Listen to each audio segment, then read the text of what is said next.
but we'll get started. So first of all, thank you everyone for coming this evening.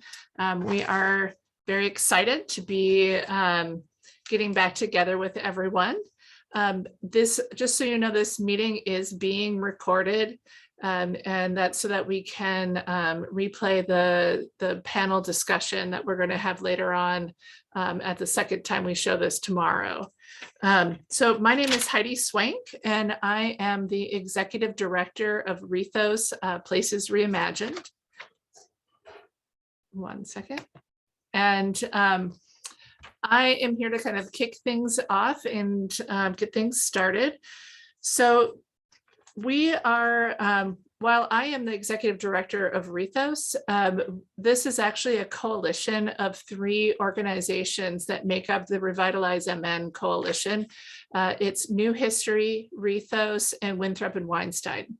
And so you'll hear all of these folks, people from all of these organizations will be talking tonight. And so whenever you hear RevitalizeMN, it's always the 3 of us. And if folks can be sure to keep themselves muted, that would be fabulous. So we are, as you all know, this is our second year of working toward the extension of the Minnesota State Historic Tax Credit. This year, we've got a little bit of a different structure in that we have now split off RevitalizeMN as its own independent 501c4 that's administered by these 3 organizations. We have also brought on Kelly Hansen as our administrator. And if you ever need to reach Kelly, she is at kelly@revitalizemn.org. She's kind of the central clearinghouse for all questions about the tax credit. I will, after I'm done speaking, put her email address in the chat. So throughout this legislative session, we are planned to have 3 of these forums just to try to keep everyone up to date on what's happening, where we are, how you can work and be more involved. I would say too, also be sure to keep an eye on our website at revitalizemn.org. And we are also on Twitter and on Instagram and Facebook as well, of course. So tonight, I'll just give you a quick overview of what we are going to be doing for the next about hour and a half. So we, of course, have 2 special guests here with us tonight. We have Representative Youakim and Council Member from St. Paul, Councilmember Prince, who will be part of our panel that our Rethos Policy Director, Erin Hannafin-Berg, will be moderating that panel.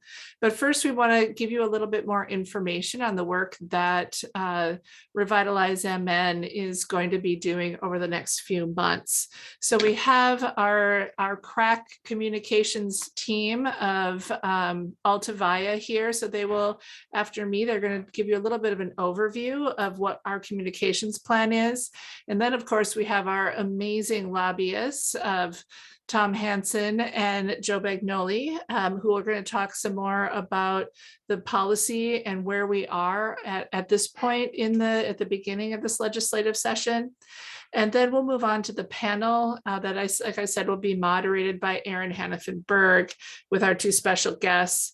And then we'll close it out at the end with a little bit of information about fundraising and how you can get more involved. So with that, I think that was all that I have to say at the very beginning. I am going to hand things off to Kaylin Rogers and Brian Stevenson and see if I can actually get everybody's screen switched correctly. So bear with me if I don't get this right. All right.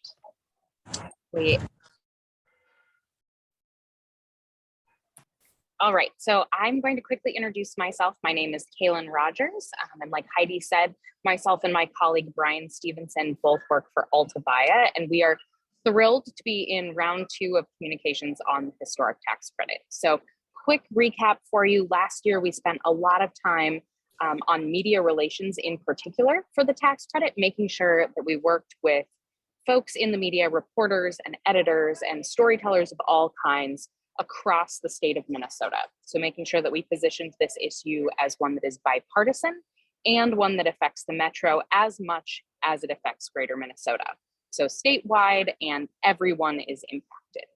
This year, we sort of have a two-pronged strategy that mirrors last year's. One of the prongs is our key stakeholders like all of you. This is also the legislators who are going to be making important decisions, making sure that they are informed about the importance of the tax credit, right? So that's the 20,000 jobs that have been created since 2011 and the over $3.5 billion in economic development, showcasing the 150 historic tax credit projects across the state and identifying how if they go away, if the tax credit goes away, we lose all of those projects in the future, we lose those jobs for the future, and we lose that economic development for the future. So that's one thrust of our approach, but the other is going to be creating more supporters. So we found last year that when we brought this issue to the general public, that almost no one disagreed with the tax credit.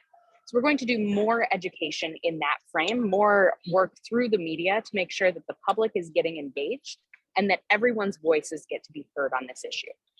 So the way that you can be most helpful to us is if you are willing to be involved as a communicator, if you are willing to sign on to a letter to the editor that gets published in the Star Tribune or in a local paper, if you are willing to write a letter to your congressperson or your representative or your senator, we can write the letter for you. You just have to sign your name onto it. Or if you're willing to add your name to a list of supporters, all of those are tools that are helpful to us.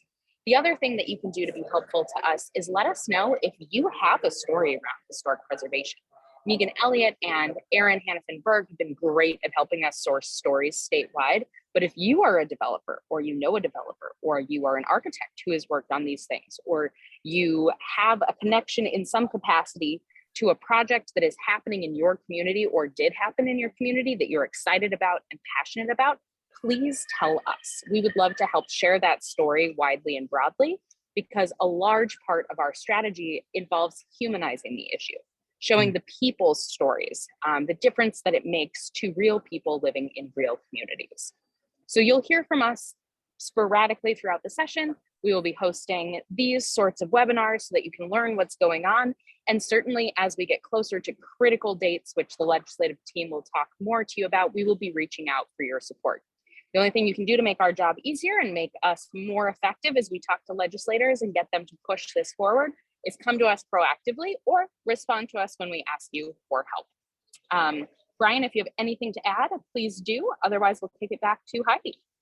Yeah, I was just going to add, thank you very much, Kaylin, that we are hugely fortunate for three specific reasons. One, being able to carry on the momentum from the Revitalize Minnesota last year, that like some of those relationships have already been laid the groundwork. Some of the demystification work has been done already. And so like hugely fortunate to have that momentum. Second reason we're hugely fortunate is that it is a great program. The numbers and the impact speak for themselves, but as we all know, numbers don't. And so the third reason that we're hugely fortunate is that we have all of you to come here to learn more about it, to find out how you can be an advocate. And so the more stories that we have, the more people we can have line up behind this, we can continue that momentum and I think be really successful by the end of session. And so as a recap, thank you all so much for coming. Let's work this into a successful campaign, and like please keep those stories coming. Great, thank you both Brian and Kaylin for the overview on our communications. So I think next up is Tom Hansen. Tom, is it just you or you and Joe?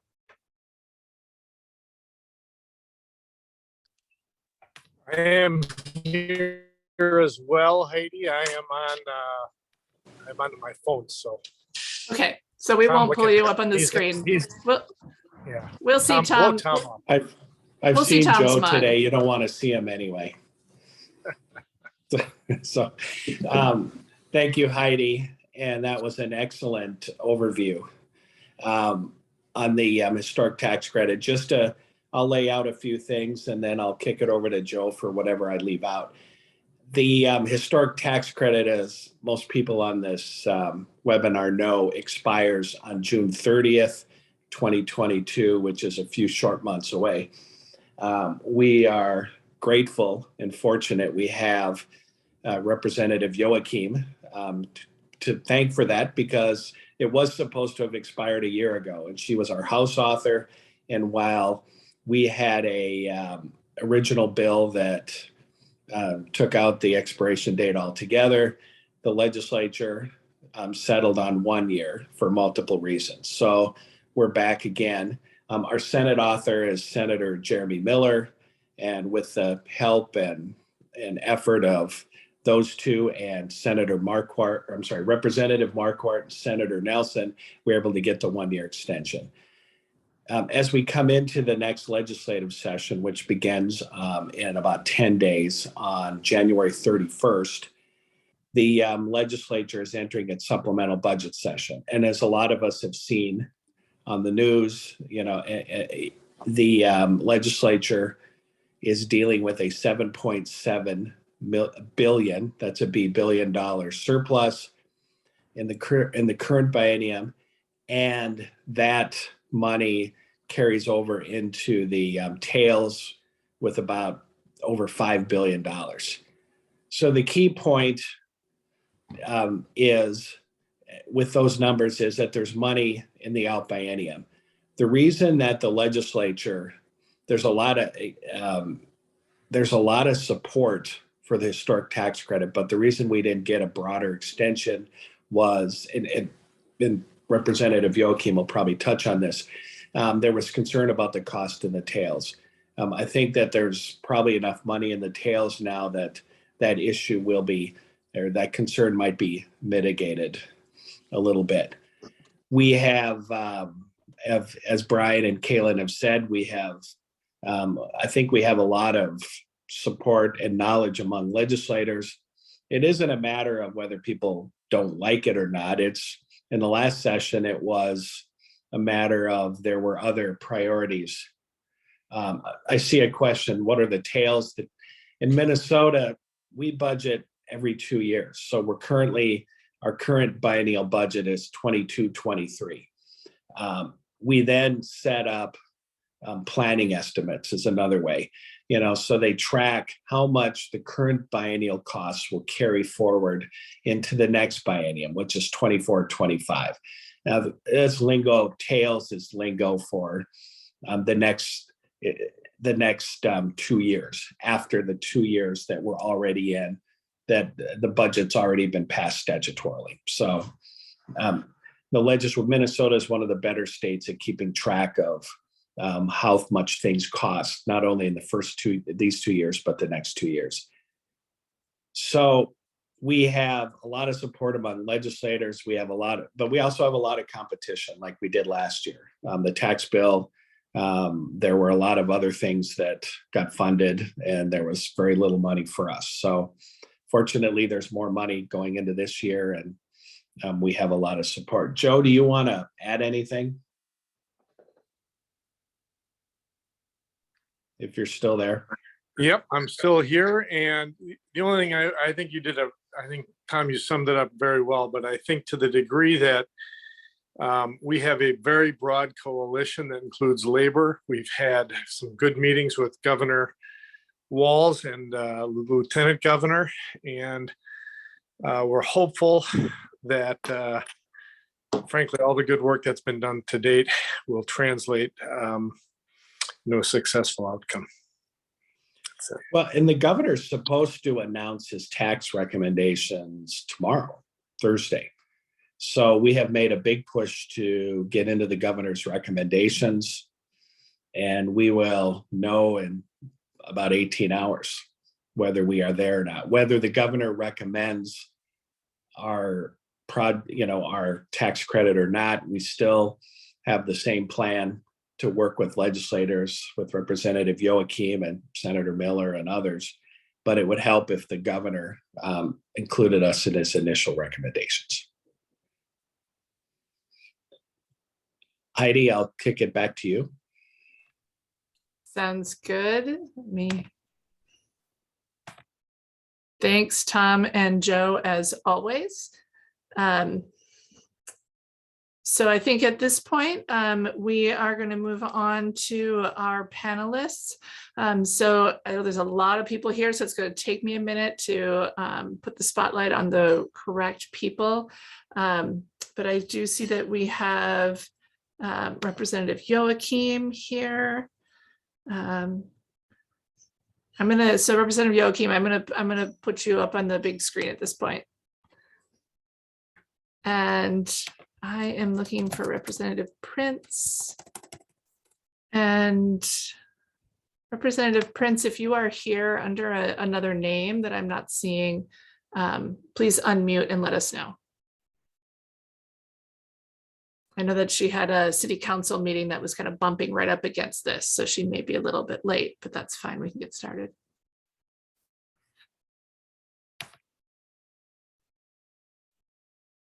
All right, I will watch the waiting room, Erin, and I will let you know when she gets here.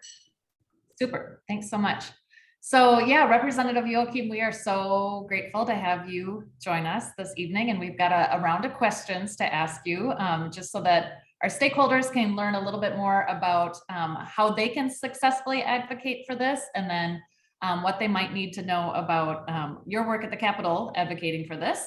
So, and if we are lucky enough to have Council Member Prince join us, then I will just do this round of questions with her when she gets here as well. But for right now, it's just all of you. So could you start off, I guess, by telling us a little bit more about yourself and your background as an elected official, and why it is that you care so much about the historic tax credit and have been such a big supporter? Well, thank you. And thank you for inviting me to be on this panel. And I actually saw Council Member Prince earlier today. Can you guys hear me okay? I saw Councilmember Prince earlier today on a ULI development performa webinar that we both happen to be taking. I'm always trying to understand development and the gaps that are out there a little bit better.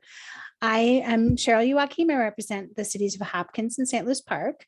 We've been in Hopkins since 96, 97. And I've been in the House, this is my 8th year. For 9 years before that, I served on the Hopkins City Council.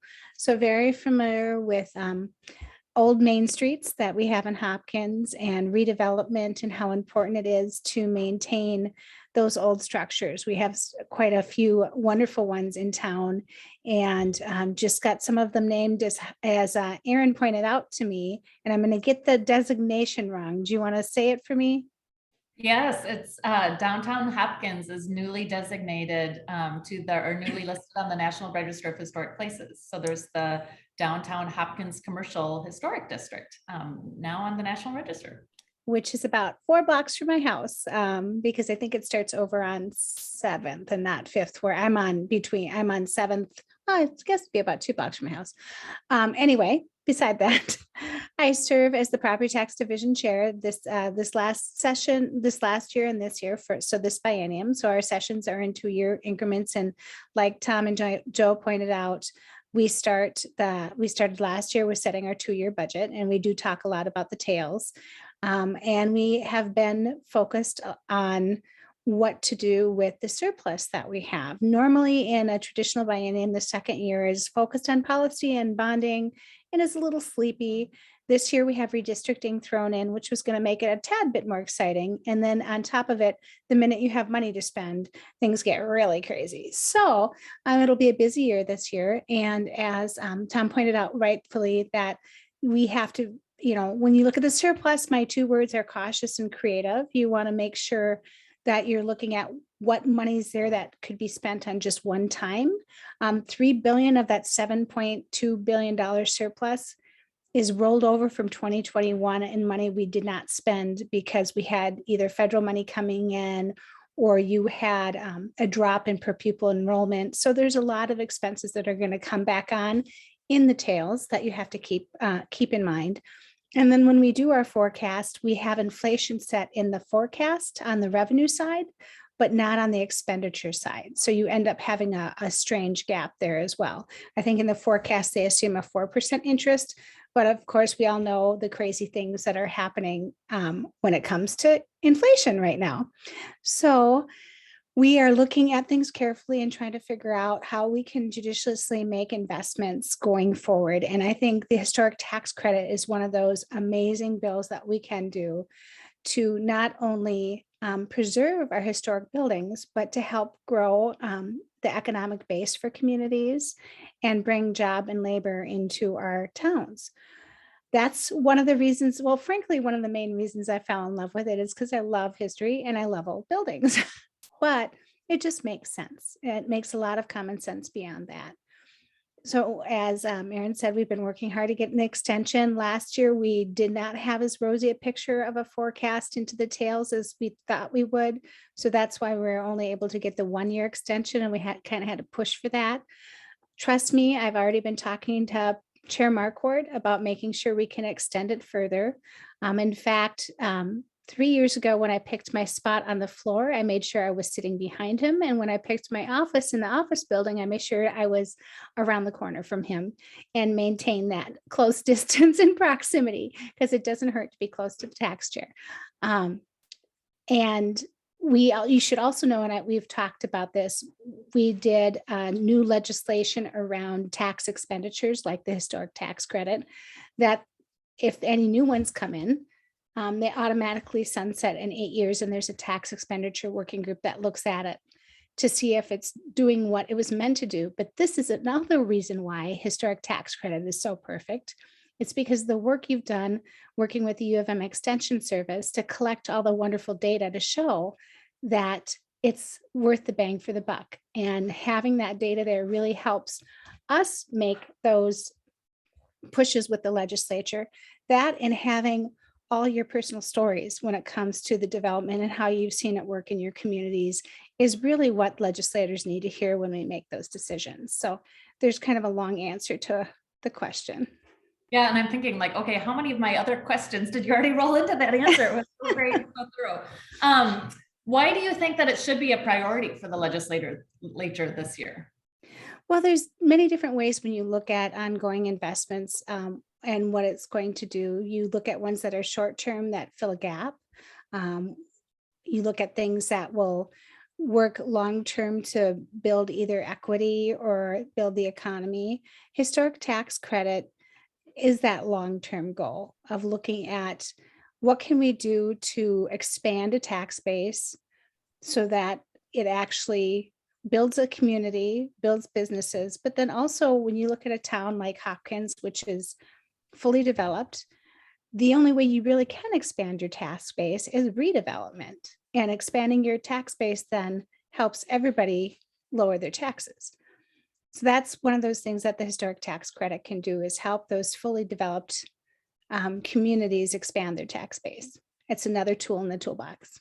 Yeah, awesome. What do you think are some of the biggest challenges in communicating the importance of the historic tax credit? Probably communicating, and this is why the data you collect is so important and the stories that you have are so important, is trying to explain to people it's more than just, oh, I like old buildings and I want to keep old buildings. Explaining things like when you build a brand new building, 85% of your money is going into materials, whereas you rehab an old building, a majority of your money is going into labor, and that goes right back into the economy. So having those talking points and explaining to folks that sometimes you have to add that to it, because they think, oh, you just like old buildings, that's the only reason why you want to do this. Or, you know, we have some members that, why are you giving big business money to do something? They look at it as a handout, and it's not, it's an investment. And we have to kind of get that through, but you also have to balance it with everything else you're doing. The money that we've put into homelessness prevention aid, the money that we, put into other things that help drive the economy. And whenever you look at a credit, the money has to come from somewhere, right? Which is going to come from, most of our revenue is property taxes, income tax. Well, actually it's income taxes or sales tax. Property taxes at the state level, the only property tax we have is the state general levy, which, not to offend any of the developers here, some of them were getting real push to get rid of the state general levy, but you got to remember that goes into that general fund that helps for good things like the historic tax credit. Right. Yeah, and I think of all the like vacant and underutilized space in some of these historic buildings, and then all of the people who need housing. And think that, you know, like that is a logical connection for us, if only we can do what needs to be done to make sure that that vacant space is put to use.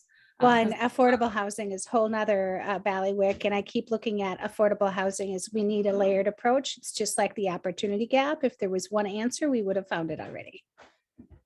Excellent. Is there any advice that you would give the people on this webinar who are stakeholders in this effort that want to see the historic tax credit extended? What can we do to make sure that we're getting this message across? Well, the number one thing I would tell you to do is contact your local elected official. Contact them with a letter that either Rethos can help you write, or something that's personal about why you think it's important, a project that you've worked on, either as the developer or as a contractor or as a laborer. I had a wonderful experience when I went up to Ely for tribal, we did a training on tribal training, and I stopped and met with some folks talking about the boundary waters and mining. And I asked, because they lived in town, I said, you know, I know your theater has been revamped up here, and I've been working on the historic tax credit, and they utilized that tool, and he gave me a 5-minute story about how much him and his partner love going to the theater for something to do, and then staying in town and visiting the local restaurant, or going to another shop, and how vibrant it's helped make their community more vibrant. So having those personal stories makes a huge difference too. If I may interrupt, I'm sorry, Aaron and Representative Youakim, Councilmember Prince is here, so I'm going to switch you two out from Aaron, and hopefully I can do this correctly.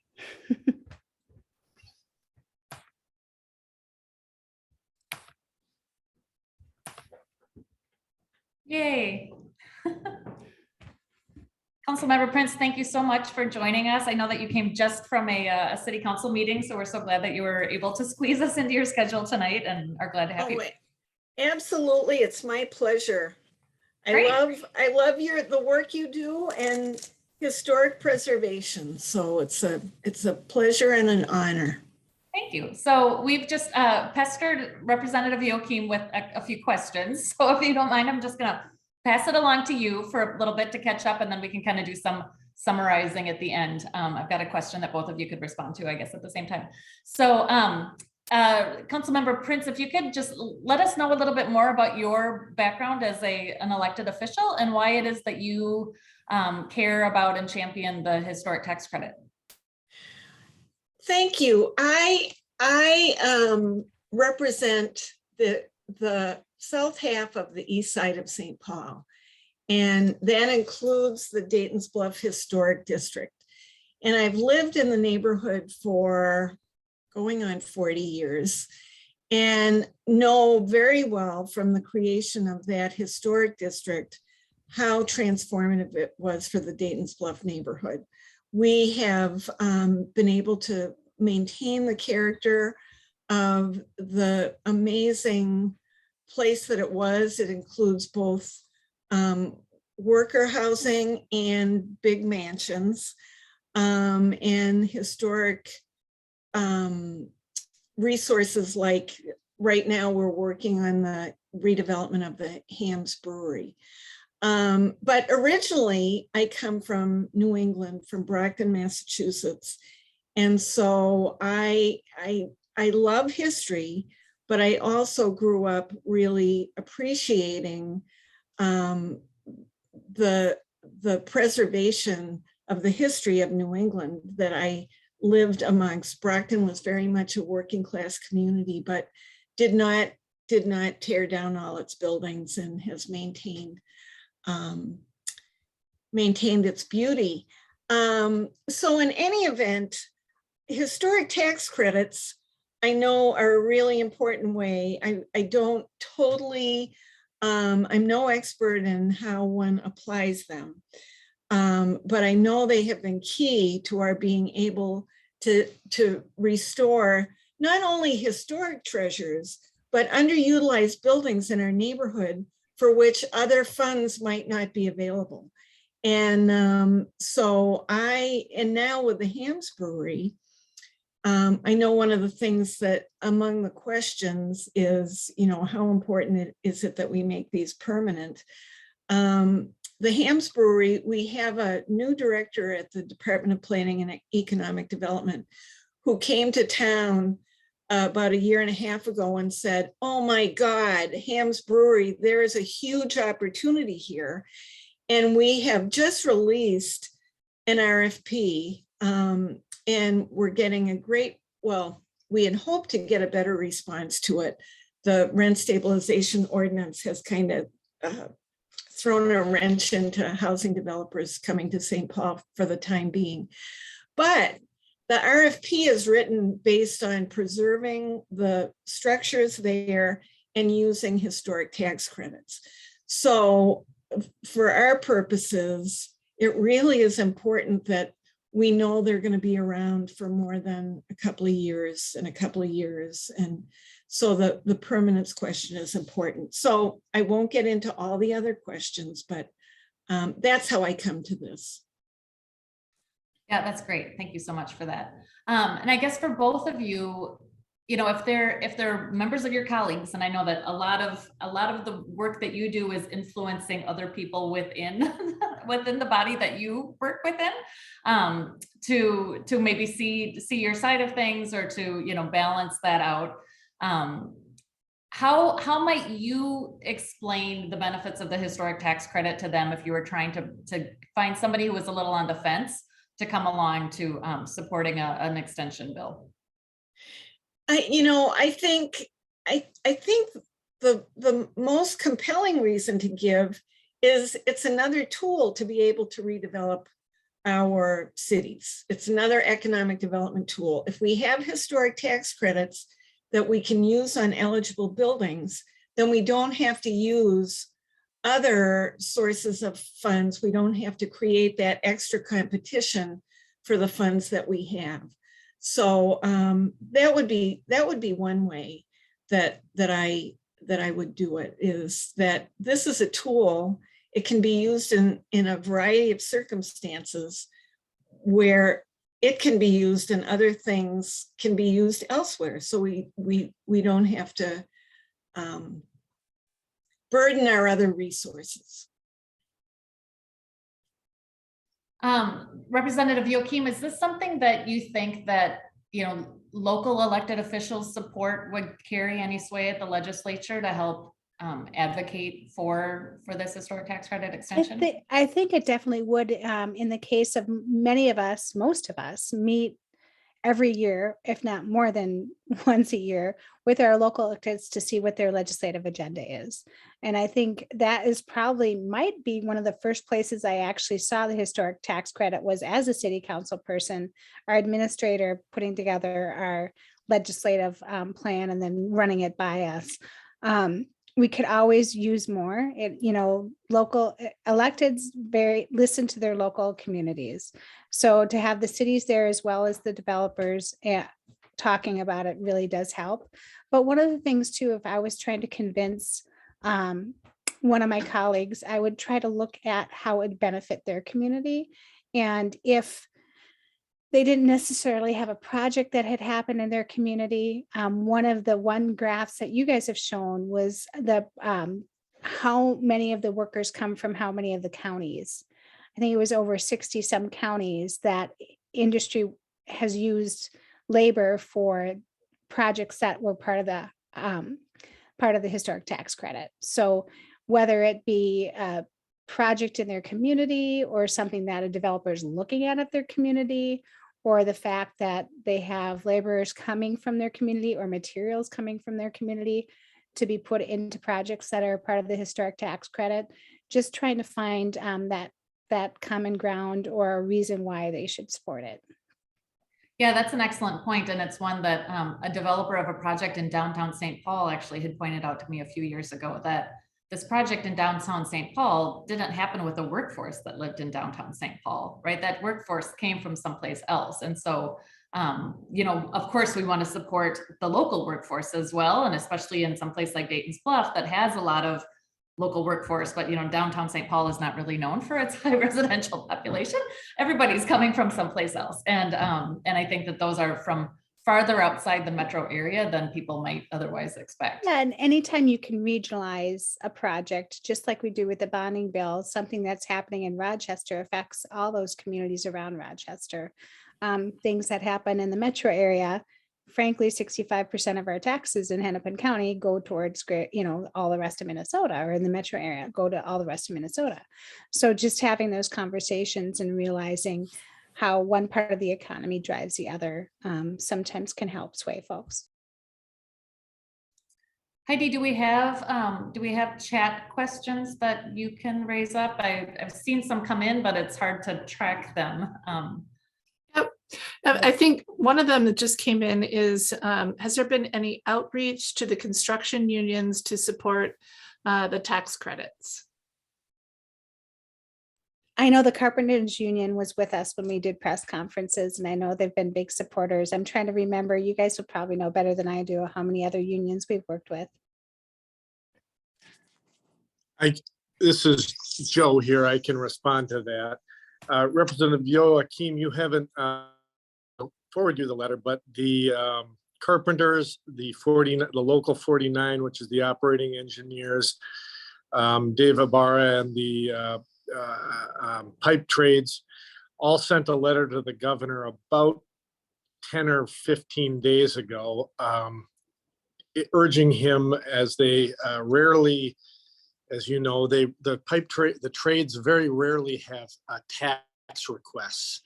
And they said that in their letter, which we'll forward to you, this is the very rare time that we are asking for something. It is the only tax credit that they are aware of that actually directly translates into jobs for tradespeople in Minnesota. There are a number of tax credits that exist, but this is the only one that they are aware of that directly translates into jobs.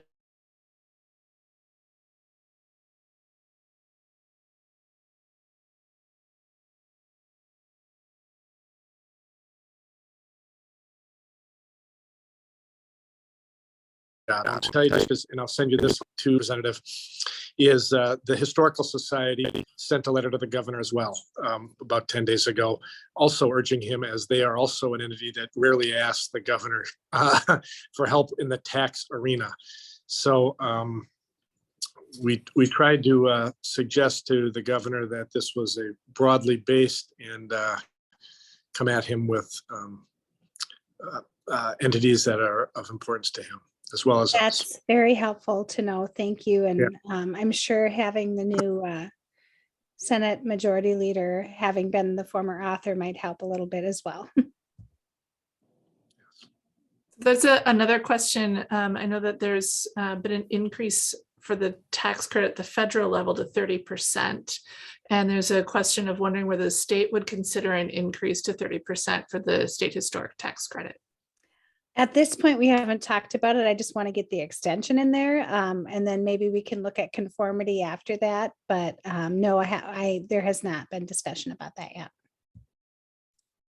Yeah, I actually just heard earlier today about a bill that's being introduced in Ohio that would actually create a somewhat larger historic tax credit for projects in smaller communities. It's actually specifically located or directed to communities that are 60,000 people or fewer. And I thought, well, that would be an interesting approach. But yes, our first priority, I believe, is trying to get it extended so we don't have to worry about it sunsetting again. And then if there's time after that to pursue a tweak, then maybe we can work on that. Well, and this is where you have to figure out if our statutory language that we put in for all tax expenditures to sunset after 8 years, if it includes just new ones or old ones that you're renewing, or how that works. So there'll probably end up being a sunset. Current tax chair tends to like those as well. And sometimes on both sides of the aisle, the only way you can get it through is having some sort of sunset. But yeah, we can chat about that. So there's one. Oh, God. Sorry, go ahead, Erin. I was just going to go back to Councilmember Prince and ask if there is any advice that you would give stakeholders in St. Paul who care about the historic tax credit, what we could do as advocates to either advance the issue before the city council for their support, or to, work with our local delegation of legislators. Well, one thing I do want you to know, I had a meeting today with our staff lobbyist, and it is in the city's legislative agenda. So that's a good thing. And I don't expect, this was one of the questions, I think, but I don't expect, given that we'll have any difficulty passing a resolution in support of it. I think in terms of supporters, I just look at, I don't know what has been done on the tax credit front in terms of being able to, what kind of data you have about what a difference it's made. Say 10 years before we had the tax credit, and then 10 years since. But when you mention the federal tax credits, it is so significant that that when the city uses tax credits, when a project uses tax credits, then it almost inevitably leads to being able to leverage federal credits. So I think that's another thing, is the way in which it can be used to leverage other resources. The job creation thing is huge.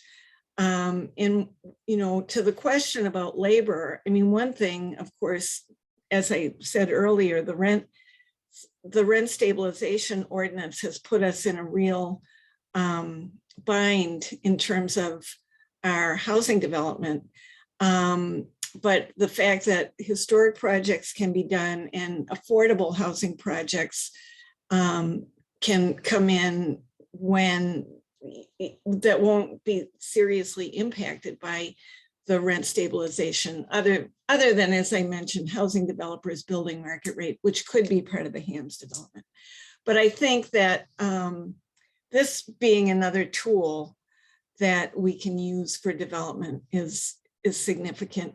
And then the other thing is, I think, being able to show people the kind of projects that have been able to be done, because I imagine this is true in our rural communities as well. Underutilized old buildings are a great way of restoring the character and charm of your main streets. And the fact that tax credits can be used for that purpose, this is really off the subject, but I was struck by the fact that Lanesboro was just named the best small town in America. And that was due in a large part, I suspect, to the historic character of that town. I think it's important that people understand that it's not just historic treasures, but it's a lot of just the vernacular buildings in our communities that would qualify for historic tax credits that are currently underutilized. Right, that's an excellent point. And I think I didn't know that about Lanesboro, that it is now gotten endorsed as the best small town in America. But it's also like, it wasn't an instantaneous thing, right? Like Lanesboro's been working on this strategy for 20 some years. And so bringing it back to what Representative Youakim had said earlier, that this is something that can happen now, but will make an investment in the future. That extending the historic tax credit for a good 8 years, hopefully 16 years when it gets up to the 8 years or longer, is that it will kind of keep that pipeline of opportunity created so that towns or communities that have that long-term vision for how to reinvest can piece by piece, building by building, reinvest in that economic vitality and that cultural vitality too that it provides. Right, exactly. Are there projects in your districts or in your communities that you would love to see have the opportunity to use the historic tax credit? Well, as I said, HAMS is a really significant one. It's a major development opportunity. We're hoping it will be mixed use, and we are promoting it as a historic tax credit project. We have another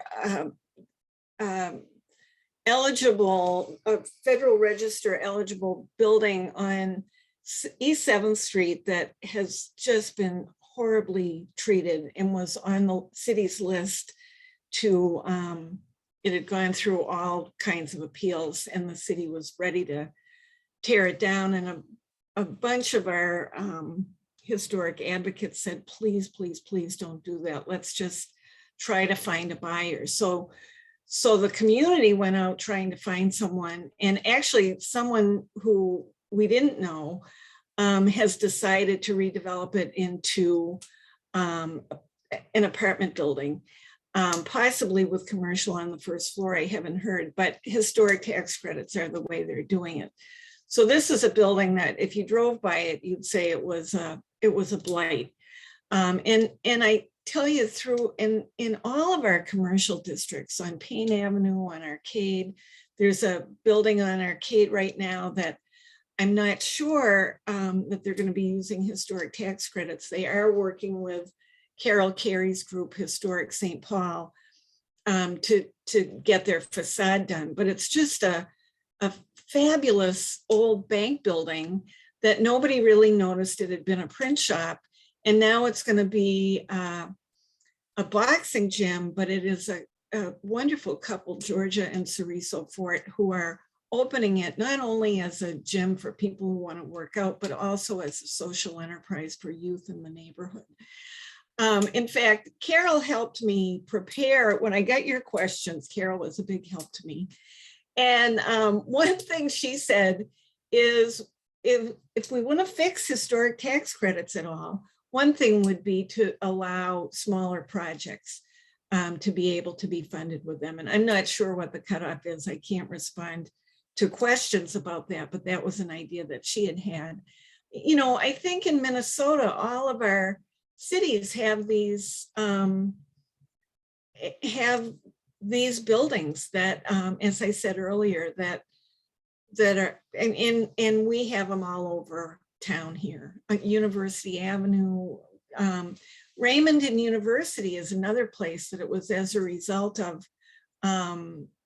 it being, several of the buildings being eligible, that the city created a district there, and it's where the old Johnson Brothers warehouses were that were turned into artist housing. I mean, it's fabulous economic development that has been done. That was done in conjunction with the Green Line coming in. That's where the interest was, that we were getting light rail. And it has filled a huge housing need, and it's a beautiful part of the avenue. So just a few examples. Yeah, and I think, you know, as the transit lines extend to areas that you might not think of as historic, but you know, we now know that things that were built in 1972 and earlier are eligible for listing in the National Register just on age alone. Obviously, there's other things that need to go into that, but you know, that's some of that, a lot of that suburban development that's been heretofore overlooked will potentially be candidates for historic tax credits and opportunities to reinvest and repurpose some of the structures that, you know, may have been constructed as smaller scale office or industrial or whatever that might be, especially with the transit improvements. I know that there were some very specific questions in the chat about costs. Yes, I just pulled out my folder. I saw you doing that, so I thought I would just cue it up for you. So the question was the estimated cost for like 3, 5, 8 year extension. We work on, like I said, we work on a biennium, and when they do the estimates, our finance fiscal analysts just look at the uptake of the program and where it's expected to go. So for a raw number, it's about, as estimated, that it'll be about 35 million a year worth of tax credits. So that's 72 million, you know, 70 million to 72 million in a biennium. Is what they're looking at. So that is a big chunk of money. And that's why it was tough last year to extend that, because like I said, you're not just looking at oh, we're going to extend it for 8 years and it's only going to cost 72 million this biennium. No, it's going to cost 72 million this biennium. It's going to cost 72 million the biennium after that, and 72 million the biennium after that, and after that. So, and for 8 years, you do 35 million times 8.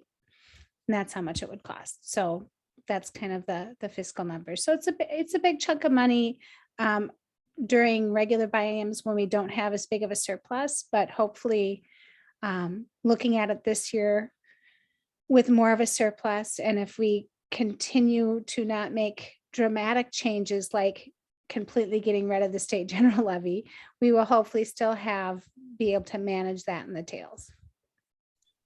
Yeah, and that is a hard argument because it's money that makes money, but the money that it makes doesn't get entered into the formula, right? And it's not exactly. So yeah, but the economic analyses that have been done over the last 10 plus years have shown typically a more than 9-to-1 return on investment in terms of economic activity that's been generated by the historic tax credit. And we've seen that in greater Minnesota and some of the smaller communities, that sometimes as much as $16 for $1 that's invested. So it has quite a bit of an impact when you're looking at those smaller projects. So I think that's all the more reason to kind of think about, how that might be tweaked in the future to allow more of those small projects to go forward. Heidi, were there other questions in the chat that we can lift up in the remaining 5 minutes or so that we have? I think that there might be, but I think we also have one more piece after this panel to address. So we may be able to let these folks go and they can go get some dinner and relax for the evening. Okay, well, thank you both so much for lending your expertise and your perspective on this. It's really, really valuable to hear from you as policymakers locally and at the state level. And we will definitely be following up. I love the idea of a resolution from cities. And I think that that's something that we can definitely push out to try to get more of those from across the state to make sure that their legislators know that this is something that those cities support as well. So thank you again for your time. Really, really. And I just want to thank Representative Youakim for taking the lead on this. Just great, very grateful. Well, thank you. But I also have to thank Rethos because they're really the ones that are taking the lead. I'm just along for the ride, but I like, it's easy to advocate for a bill that does such a great job. So